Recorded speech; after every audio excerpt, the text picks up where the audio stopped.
we consider the latest improvements in technology, logically speaking, it's easy to forget that a software company could spend years refining and improving a product only to discover that the business imperatives and technical paradigms have shifted, leaving the solution irrelevant. In the past, building the best technology was more often than not about making a product that could help customers achieve competitive advantage by optimizing their value chains and improving efficiency. But progress toward the next big thing has, over time, come to be measured more by chip performance and computing power. Still, digital technology by its nature makes it more likely that we will miss the next big thing and the inherent challenges if we rely on past paradigms to identify coming innovation. We're steadily moving toward a technological perspective itself that gives us a view of coming paradigm shifts, or as the philosopher-writer Khalil Gibran points out, progress lies not in enhancing what is, but advancing toward what will be. Assessing progress is an important part of understanding a product for what it is, rather than what it isn't, and is crucial to knowing its potential. Arguably, this also applies to where we are today in the technological arena, where progress lies in the ever-advancing, and immutable, knowledge stored within blocks of information. The link, as I see it, lies with the current state of three converging technologies, namely blockchain, artificial intelligence and quantum computing. Certainly, you've heard a lot about the first two, but the third may surprise you, so let me elaborate. For some time now, I've been talking about how intelligent contracts will eventually emerge over smart contracts. One reason for that has been made very clear within the last few weeks, with a dramatic fall in the trading value of cryptocurrencies. What has this got to do with smart contracts?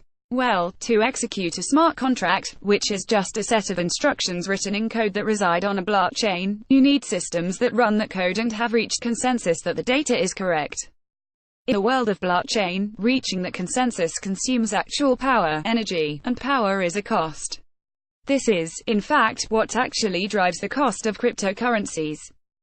If we apply this thinking to the execution of a smart contract, we can see that the cost for the operation would differ dramatically depending on the time of execution.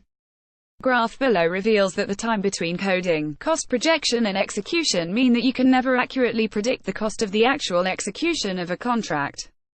For instance, at the most basic level, we can cite a hypothetical situation in which all of a business's contracts have been coded as smart. The costs associated with those contracts were projected 1 year ago, and some of the contracts were executed 20 days ago. This leaves a cost difference of more than $1,300. In reality, most organizations use fractions such as 1/64 or 1/32 to calculate this, in which case the cost of a contract is, at least in part, reliant upon the amount of time needed to execute it. This might not seem like a big deal if you are looking at executing a single smart contract, but when you scale this up to millions of contracts, you can see the issue. Predictability of costs is just the start. Other issues are more technical in nature. At the highest level, this includes the ability of your system to reach an agreement on the state of the data itself, that is to say, your ability to reach consensus. This is particularly important in smart contracts, because a mistake is virtually impossible to rectify. The idea of undoing an error in smart contracts as they currently stand should also be considered. For example, how do you fix bugs? Anyone who works with software or uses it knows that bugs are virtually unavoidable, no matter how much coders try to avoid them.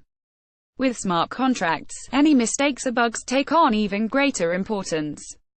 All participating parties can see the code and can pick apart any bugs to exploit the data they include, yet the code is also locked so it cannot be fixed.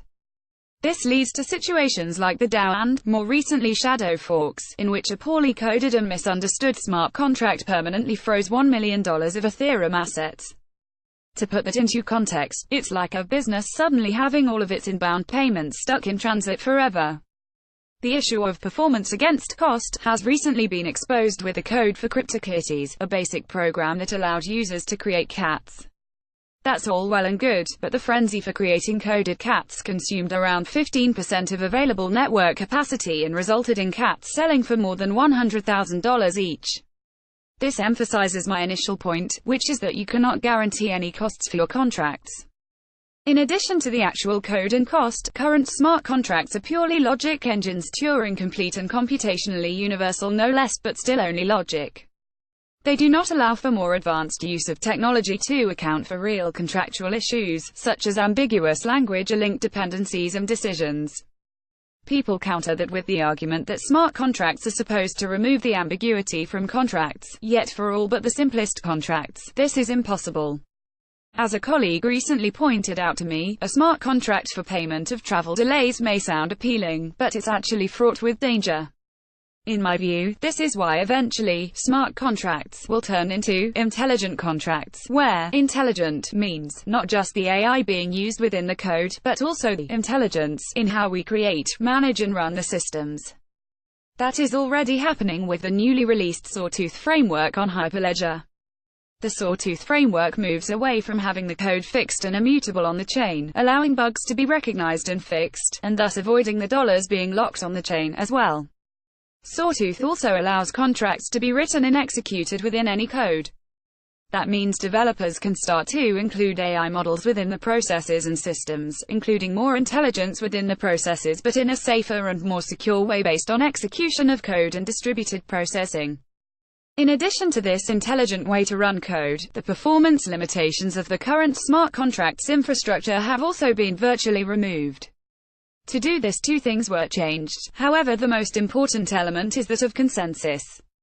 Consensus, as I previously mentioned, allows the blockchain to know what is written is correct based on the fact that the majority of the nodes agree.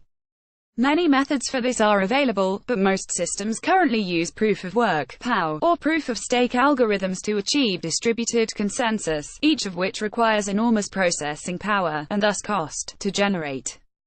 In the case of POW, its actual cost to the planet gets progressively worse the more nodes that take part. This is one of the reasons why cryptocurrencies, and why smart contracts, cost to execute. While they are also supposed to ensure that the blockchain is a fully trustable and unhackable source of the truth, the fact is that blockchain can actually be hacked, although it's very, very hard to do it with today's conventionally available computing power. This brings me to the third part of the paradigm shift I listed earlier, which is quantum computing.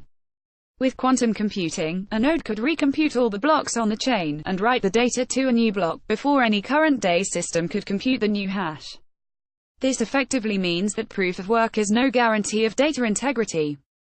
However, we do in fact have a more intelligent way to deal with both situations, the power and cost of today and the possibility of hacking, called proof-of-elapsed time, POET. While POET will not totally remove the issue when faced with quantum computing, it does allow for a more rounded approach that provides for better control.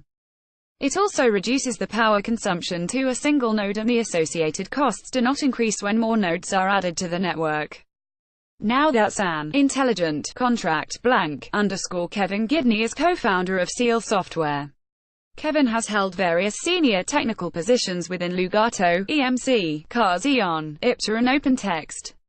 His roles have included management, solutions architecture and technical pre-sales, with a background in electronics and computer engineering, applied to both software and hardware solutions.